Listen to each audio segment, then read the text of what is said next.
Hello everyone, this is Madhura Meenakshi, lecturer in commerce. మనం ఈరోజు second బీకామ్కి సంబంధించిన బ్యాంకింగ్ అండ్ థియరీ ప్రాక్టీస్కి పేపర్లో రీజనల్ రూరల్ బ్యాంక్స్ గురించి తెలుసుకుందాము.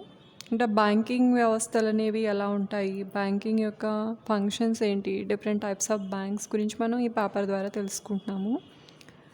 సో ఈరోజు మన టాపిక్ ఏంటంటే ప్రాంతీయ గ్రామీణ బ్యాంకులు, వీటి యొక్క విధులు ఏంటి అనేది చూద్దాం.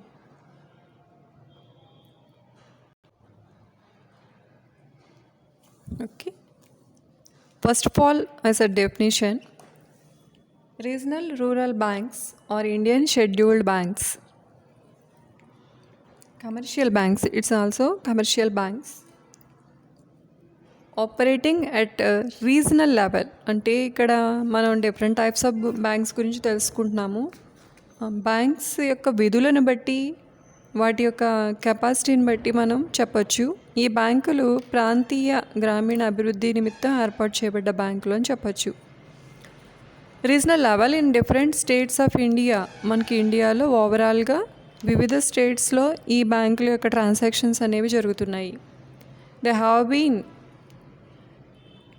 created with a view of serving primarily the rural areas of India. దీని యొక్క ముఖ్య ఉద్దేశం ఏంటంటే, అంటే వీటిని ప్రారంభించడం కానీ వీటి యొక్క విధి యొక్క మెయిన్ కాన్సెప్ట్ ఏంటంటే serving primarily then rural areas of India. అంటే గ్రామీణ ప్రాంతాల్లో ఉన్న చిన్న చిన్న ఏరియాస్లో కూడా బ్యాంకింగ్ సేవలు అందించాలనే ప్రాథమిక ఉద్దేశంతో వీటిని ఎస్టాబ్లిష్ చేయడం జరుగుతుంది.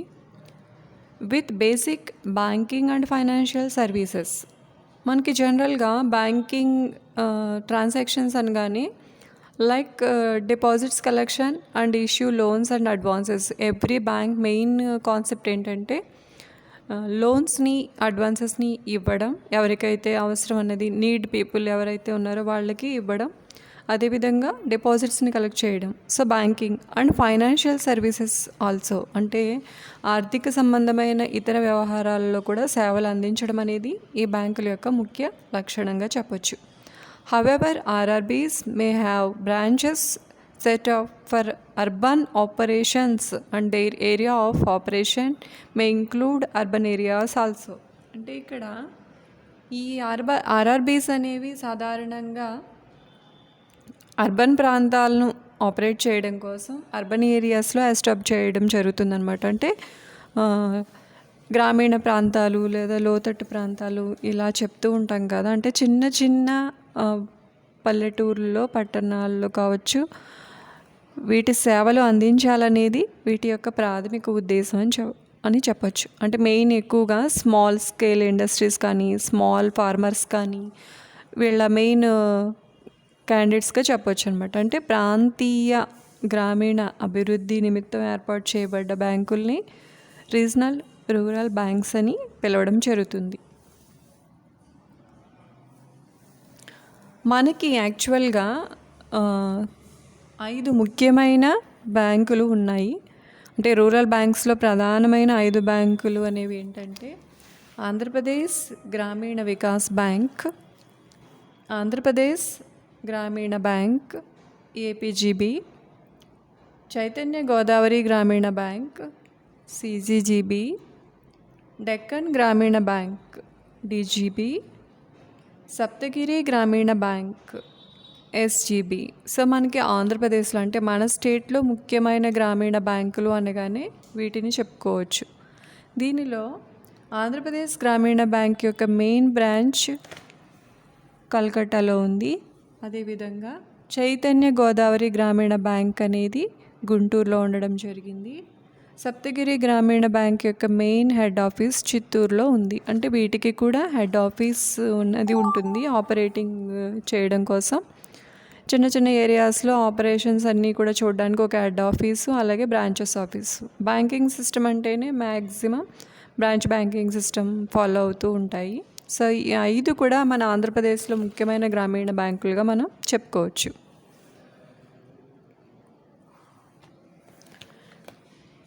వీటి యొక్క ఇంపార్టెన్స్ అంటే వీటి యొక్క ప్రాముఖ్యత ఏంటి, అసలు ఎందుకు ప్రారంభించారు, ఎందుకు ఏ విధమైన సేవలు అందిస్తాయి, వాటి ప్రాముఖ్యత ఏంటి అనేది చూసుకుంటే కనుక first of all accept deposits. RRBs accept deposits from their members who had an account in the bank. So ఎవరైతే ఈ బ్యాంక్లో అకౌంట్ కలిగి ఉంటారో ఆ వ్యక్తుల దగ్గర నుంచి ముందుగా డిపాజిట్స్ కలెక్ట్ చేయడం అనేది ప్రాథమిక విధిగా చెప్పొచ్చు, అంటే ప్రాముఖ్యతలో ఫస్ట్ పాయింట్గా మనం దీన్ని చెప్పొచ్చు. యాజ్ యూజువల్ మనం బ్యాంక్ అకౌంట్స్లో బ్యాలెన్స్కి వచ్చేసరికి ప్రతి బ్యాంక్లో కూడా మనం సేవింగ్ అకౌంట్స్ ఓపెన్ చేయడం జరుగుతుంది, లేదా కరెంట్ అకౌంట్స్ ఓపెన్ చేసి డిపాజిట్స్ చేయడం జరుగుతుంది. అంటే గ్రామీణ ప్రాంతాల్లో ఉన్న చిన్న చిన్న వ్యక్తులకి సేవ చేయడం, సర్వీస్ చేయడంతో పాటు డిపాజిట్స్ కలెక్ట్ చేయడాన్ని కూడా ప్రాముఖ్యతగా మనం చెప్పుకోవచ్చు. Sometimes deposits can also be made in fixed or recurring also. అంటే డిపాజిట్స్ ఫిక్స్డ్ డిపాజిట్స్ కావచ్చు, లేదంటే రికరింగ్ డిపాజిట్స్ కింద కూడా వీటిని కలెక్ట్ చేయడం కావచ్చు. Primarily importance go to current accounts or saving accounts. Next one, loan extension. Loan extension అనేది primary importance of RRBs. RRB Act of 1975 states can extend loan and credit services to the priority sector. అంటే ఎక్కడైతే అవసరం ఉందో, priority sector అని ఎందుకంటామంటే ఆ loan extensions చేసే అవసరం ఎక్కడైతే ఉందో ఆ ఎక్స్టెన్షన్ చేసే అవసరం ఉన్న చోట, అంటే నీడ్ ఉన్న చోట RRB చట్టం 1975 ప్రకారం ఇక్కడ వాళ్ళని, అంటే వాళ్ళకి ఇచ్చిన క్రెడిట్ సర్వీసెస్ని కానీ లోన్స్ని కానీ ఇంక్రీజ్ చేసి ఎక్స్టెన్షన్ చేయడం అనమాట. టైం కావచ్చు, లేదంటే అమౌంట్ కావచ్చు, వాటన్నిటినీ కూడా ప్రయారిటీ సెక్టార్కి ఇంపార్టెన్స్ ఇవ్వడం జరుగుతుంది. Priority sectors lending 1997. అంటే ఇక్కడ సెక్టార్స్కి ఇంపార్టెన్స్ అనేది ఎప్పుడు అనేది అంటే చట్ట ప్రకారం అయితే ఈ ఫెసిలిటీ ఉంది, కానీ ఇది యాక్చువల్గా 1997లో ఈ స్కీమ్ని ఇంప్లిమెంట్ చేయడం జరిగింది. 75% క్రెడిట్ ప్రొవైడెడ్ అనమాట. అంటే మనకి ఎక్స్టెన్షన్ చేసే పర్పస్లో 75% క్రెడిట్ ప్రొవైడ్ చేయడం అనేది జరుగుతుంది. 10% has to give the economically weaker sections. అంటే ఎవరైతే, అంటే వీక్ అంటే ఏంటంటే వెనకబడిపోవడం లేదా అభివృద్ధి చెందకుండా ఉండడం, ఇలాంటి పరిస్థితుల్లో ఉన్నప్పుడు ఆ వీకర్ సెక్షన్స్కి 10% ఇవ్వడం అనేది జరుగుతుందన్నమాట. అంటే ఇక్కడ ఇష్యూ చేసినప్పుడు కాకుండా లోన్లు కానీ, అదేవిధంగా వాళ్ళకున్న సర్వీసెస్ కానీ ఎక్స్టెన్షన్ చేసే అవకాశం కూడా ఈ RRBస్లో ఉన్న ప్రాముఖ్యతగా చెప్పుకోవచ్చు. Next main important, wage disbursement. Okay, అంటే ఇక్కడ ఇంపార్టెంట్ ఫంక్షన్ ఆఫ్ RRB అని చెప్పొచ్చు ఈ పాయింట్ని మనం. అంటే చాలా ప్రాముఖ్యత కలిగిన విధిగా దీన్ని మనం చెప్పుకోవచ్చు. ఎందుకంటే wage distribution under the MGN REGA, అంటే Mahatma Gandhi national rural employee guarantee చట్టం అని ఉంటుంది. ఆ చట్ట ప్రకారం వేతనాలను డిస్ట్రిబ్యూట్ చేయడం అనేది కూడా ఈ బ్యాంక్ యొక్క ప్రాథమిక విధి.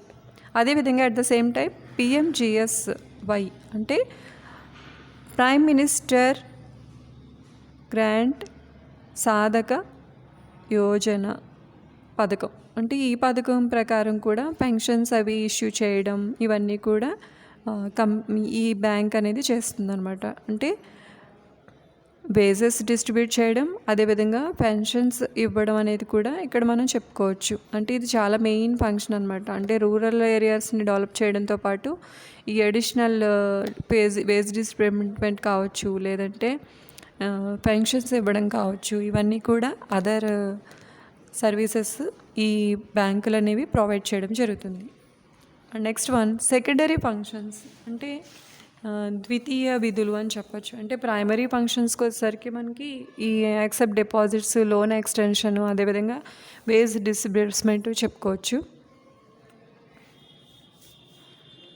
సెకండరీ ఫంక్షన్స్ అంటే ఏజెన్సీ సర్వీసెస్ అనమాట. Agency services like foreign exchange, bill payments, money wire transfer, ATM facilities, UPI facility, locker facilities, ఇవన్నీ కూడా అంటే ఆల్ అదర్ బ్యాంక్స్ ప్రొవైడ్ చేసే some extra services provide RRBs also. అంటే బిల్ పే చేయడం, అదేవిధంగా foreign exchange currency changes చేయడం, అది ATM provide చేయడం, అలాగే లాకర్స్ ప్రొవైడ్ చేయడం, ఇవన్నీ కూడా సెకండరీ ఫంక్షన్స్ ఆఫ్ ఆర్ఆర్బీగా చెప్పొచ్చు. అంటే ప్రాముఖ్యతకు వచ్చేసరికి కామన్ పాయింట్ ఆఫ్ వ్యూలో డిపాజిట్స్ కలెక్ట్ చేయడం, అదేవిధంగా లోన్స్ ఇష్యూ చేయడం, ఎక్స్ట్రా ఫెసిలిటీ ఏంటంటే వేతనాలు పంచడం, అలాగే పెన్షన్లు పంచడం.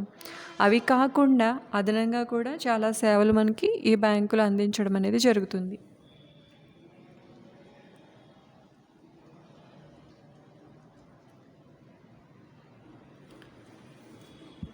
ఫంక్షన్స్ ఆఫ్ ఆర్ఆర్బీస్ అంటే ప్రాథమిక విధులు అని చెప్పొచ్చు. అంటే నిర్వర్తించే విధులు ఎలా ఉంటాయని చెప్పుకోవడానికి మనం ఇక్కడ కొన్ని పాయింట్స్ తీసుకున్నాము.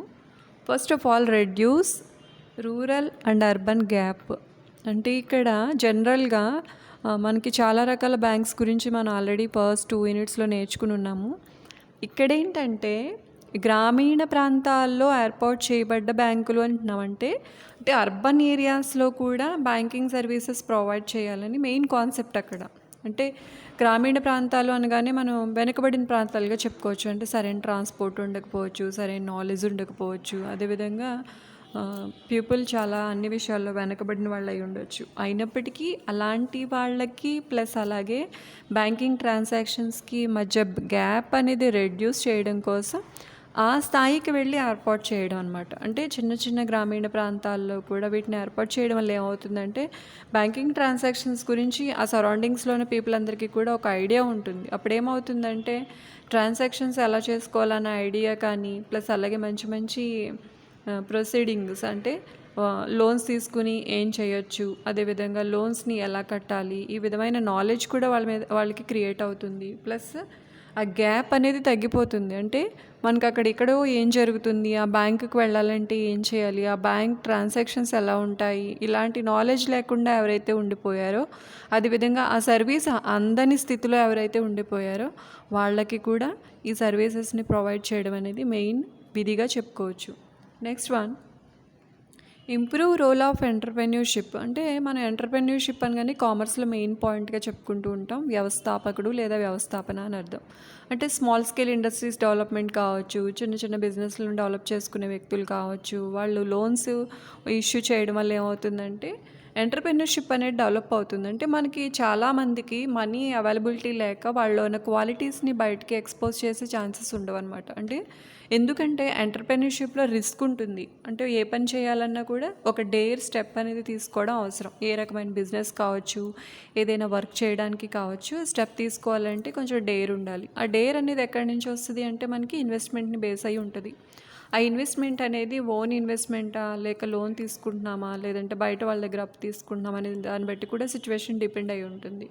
ఇలా క్వాలిటీ పీపుల్ ఎవరైతే ఉన్నారో వాళ్ళకి ఈ ఈ బ్యాంక్ ద్వారా సర్వీసెస్ ప్రొవైడ్ చేయడం వల్ల ఏమవుతుందంటే వాళ్ళు డెవలప్ అవడంతో పాటు ఆ చుట్టూ ఉన్న ప్రాంతం కూడా అభివృద్ధి చెందడానికి అవకాశం ఉంటుంది.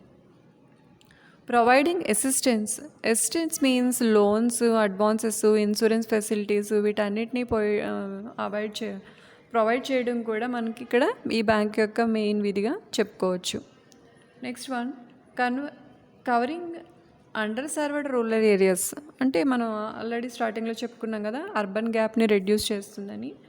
అంటే కవర్ చేస్తుంది. అంటే సపోజ్ ఇప్పుడు ఒక అక్షరాస్యత లేని అంటే నిరక్షరాస్యులు ఉన్నారనుకోండి, జనరల్గా మనకి గ్రామీణ ప్రాంతాల్లో ఉన్న వాళ్ళు సరైన ఫెసిలిటీస్ కానీ ఒక విషయం మీద సరైన నాలెడ్జ్ కానీ లేక వెనుకబడిపోయి ఉంటారు. అంటే ఇలాంటి బ్యాంకింగ్ వ్యవహారాలు కావచ్చు లేదంటే కంపెనీకి సంబంధించిన వ్యవహారాలు ఇలాంటి సరైన నాలెడ్జ్ లేక చిన్న పల్లెటూరులో ఉండిపోయి వాళ్ళ సరౌండింగ్స్లో ఉన్న ఐడియాస్నే ఫాలో అవుతూ ఉంటారు. అంటే వాళ్ళకి సరైన గైడెన్స్ అనేది ఉండదు, ప్లస్ అలాగే సపోర్ట్ అనేది ఉండదు. అలాంటి పరిస్థితిలో ఈ బ్యాంకుల వల్ల ఏమవుతుందంటే వాళ్ళ దగ్గరికే వెళ్ళడం, అంటే ఆ ప్రాంతంలో ఆ బ్యాంకుని ఏర్పాటు చేయడం అంటే ఏంటి, వాళ్ళని మన బ్యాంక్ ఎక్కడైతే ఉందో అక్కడికి రప్పించుకోవడం కాకుండా వాళ్ళ ప్రాంతానికి వెళ్ళి వాళ్ళకి బ్యాంకింగ్ సేవలన్నీ అందిస్తున్నాం కాబట్టి ఖచ్చితంగా కవర్ అవుతుందన్నమాట. Covering under served rural areas అంటే ఏంటంటే చాలా చిన్న స్థాయి ప్రాంతాల్లో కూడా ఈ బ్యాంకింగ్ సేవలు అందించడానికి ఈ బ్యాంకుల ద్వారా అవకాశం లభిస్తుంది. Help in growth of cooperative societies. అంటే సహకార సంస్థలు అని చెప్పుకుంటాం కదా మనం, different types of forms of business organisation. Sole trade కావచ్చు, పార్ట్నర్షిప్ కావచ్చు, లేదంటే లార్జ్ ఆర్గనైజేషన్స్ అనగానే మనకి జాయింట్ స్టాక్ కంపెనీ వస్తుంది.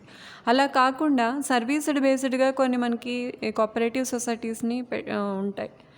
మెయిన్ అగ్రికల్చర్ బేస్ మీద మనకి ఎక్కువగా కోఆపరేటివ్ సొసైటీస్ ఉండడం జరుగుతుంది. అంటే అగ్రికల్చర్ అవసరాల కోసం అక్కడున్న ఒక 10 పీపుల్ లేదా మోర్ దెన్ 10 అనేది ఒక లిమిట్ ఉంటుంది, 20 మెంబర్స్ వరకు. సో వాళ్ళకి సర్వీస్ చేసుకోవడం కోసం కోఆపరేటివ్ సొసైటీస్ అనేవి ఏర్పాటు చేసుకోవడం జరుగుతుంది. అలా ఏర్పాటు చేసుకున్న కోఆపరేటివ్ సొసైటీస్ కూడా అభివృద్ధి చేయడం కోసం ఈ ఆర్ఆర్బీస్ అనేవి హెల్ప్ అవుతాయి అన్నమాట.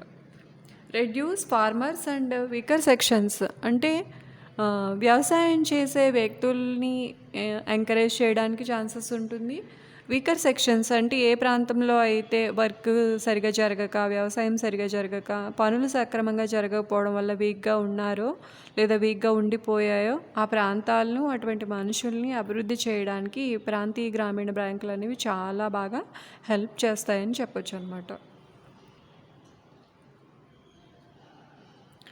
నెక్స్ట్ మనం ఏ విధంగా అయితే ఈ గ్రామీణ ప్రాంతాల్లో అభివృద్ధి జరుగుతుందని చెప్పుకుంటున్నామో, ఈ అండర్ కవర్ ఏరియాస్ అని చెప్పుకుంటున్నాము. ఈ ఏరియాస్ అనేవి అండర్ కవర్లో ఉండడం వల్ల కొన్ని ప్రాబ్లమ్స్ కూడా ఉంటాయి. అంటే ఈ బ్యాంకింగ్ ట్రాన్సాక్షన్స్ జరగడంలో కొన్ని సమస్యలు కూడా ఖచ్చితంగా ఉంటాయి. అంటే ఏ బ్యాంకుకైనా ఉండడం జరుగుతుంది, కానీ ప్రాంతీయ గ్రామీణ బ్యాంకులకు వచ్చేసరికి చిన్న చిన్న ప్రాంతాల్లో ఏర్పాటు చేయడం వల్ల ట్రాన్సాక్షన్స్లో చాలా సమస్యలు ఎదుర్కోవాల్సి వస్తుంది. అవి ఏంటనేది ఇప్పుడు చూద్దాం.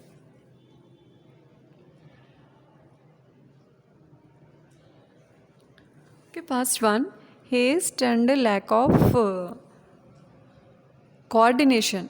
అంటే ఏంటంటే ఆ ప్రాంతంలో ఉన్న వ్యక్తులకు, బ్యాంక్ ఎంప్లాయీస్కి లేదా బ్యాంక్ ట్రాన్సాక్షన్స్కి సరైన కోఆర్డినేషన్ లేకపోవడం అనమాట. అంటే మనం ఇందాక చెప్పుకున్నాం, వాళ్ళకి సరైన అవగాహన ఉండదు, సపోర్ట్ ఉండదు, గైడెన్స్ ఉండదని. అంటే వాళ్ళకి చెప్పడానికి ప్రయత్నించినప్పటికీ కూడా ఆ ఫెసిలిటీని యూజ్ చేసుకోవాలనే నాలెడ్జ్ వాళ్ళలో లేకపోవడం, సరైన కాన్ఫిడెన్స్ లెవెల్స్ గ్రామీణ ప్రాంత లెవెల్లో ఉండకపోవడం, ఇలాంటి వాటి వల్ల. నెక్స్ట్ అలాగే బ్యాంకింగ్ ట్రాన్సాక్షన్స్ మీద ఐడియా లేనప్పుడు వాటన్నిటినీ కొంచెం ఇబ్బందిగా ఫీల్ అవ్వడం. అంటే మనం చూస్తూ ఉంటాం, బాగా ఓల్డ్ పీపుల్ తీసుకున్నారనుకోండి, ఆ బ్యాంకుకి వెళ్ళి ఆ ఫార్మాలిటీస్ అన్నిటినీ ఎలా ఫిల్ చేయాలో, ఆ సర్వీసెస్ని ఎలా పొందాలని సరైన నాలెడ్జ్ కూడా లేకుండా మనం గమనిస్తూ ఉంటాం. అంటే సిటీస్లో కానీ పెద్ద పెద్ద టౌన్స్లో కానీ జనరల్గా మ్యాక్సిమం ట్రాన్సాక్షన్స్ అన్నీ కూడా ఎంప్లాయీస్ ఉంటారు. ఎంప్లాయీస్ ఎక్కువగా బ్యాంక్ ట్రాన్సాక్షన్స్ చేసుకోవడం మనం గమనిస్తూ ఉంటాం. కానీ వ్యవసాయం మీద, చిన్న చిన్న వృత్తుల మీద ఆధారపడే వాళ్ళు సాధారణంగా బ్యాంకుతో డీలింగ్స్ అనేవి చాలా తక్కువగా ఉంటాయి. ఆ తక్కువగా ఉండడం వల్ల ఏమవుతుందంటే బ్యాంక్ వ్యవహారాల మీద అవగాహన చాలా తక్కువ ఉంటుంది.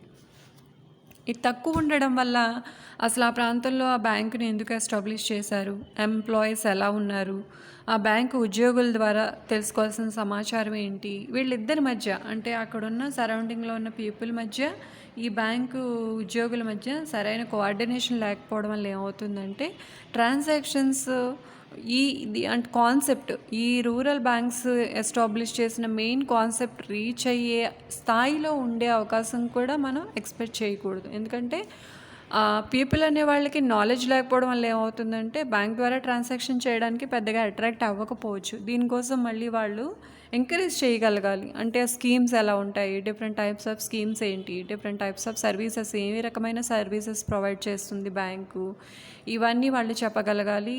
అవతల వాళ్ళు అంటే గ్రామీణ ప్రాంత ప్రజలు అర్థం చేసుకోగలగాలి.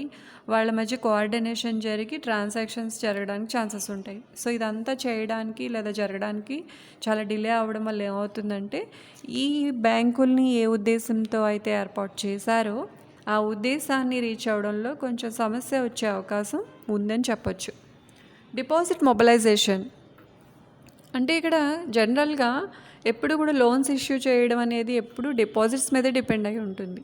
ఫస్ట్ ఆఫ్ ఆల్ అసలు బ్యాంకింగ్ ట్రాన్సాక్షన్స్ మీద ఐడియా కానీ కాన్ఫిడెన్స్ కానీ లేనట్లయితే డిపాజిట్స్ మొబిలైజేషన్ అనేది చాలా కష్టమవుతుంది. అంటే మన దగ్గర ఉన్న అమౌంట్ బ్యాంక్లో వేసుకోవడం వల్ల అడ్వాంటేజ్ ఏంటి, ఈ నాలెడ్జ్ కూడా లేనట్లయితే ఏమవుతుందంటే అమౌంట్ని డిపాజిట్ చేయాలన్న ఆలోచన కూడా ఆ రూరల్ ఏరియాస్లో ఉన్న పీపుల్కి సరైన అవగాహన ఉండనప్పుడు వాళ్ళ దగ్గర సేవింగ్స్ అయితే ఏమైతే ఉన్నాయో ఆ సేవింగ్ అమౌంట్ని తీసుకొచ్చి వాళ్ళు బ్యాంక్లో వేసుకున్నట్లయితే కనుక ఇంట్రెస్ట్ వస్తుంది, సేఫ్, సెక్యూరిటీ, ప్లస్ అదేవిధంగా బ్యాంక్ ట్రాన్సాక్షన్స్ ఇంప్రూవ్ అవుతాయి. అంటే డిపాజిట్స్ ఎక్కువ కలెక్ట్ అయ్యే కొలది లోన్స్ ఇష్యూ చేయడానికి, అడ్వాన్సెస్, అదేవిధంగా లోన్ ఎక్స్టెన్షన్ చేయడం, ఇలాంటివన్నీ కూడా ఫర్దర్గా జరగడానికి డిపాజిట్స్ని ఎంకరేజ్ చేయగలగాలి. అంటే చిన్న చిన్న వృత్తుల మీద ఆధారపడే వాళ్ళు, బ్యాంకింగ్ ఐడియా లేని వాళ్ళు అక్కడ వరకు వెళ్ళే ఛాన్స్ చాలా తక్కువ. కాబట్టి డిపాజిట్ మొబిలైజేషన్ కూడా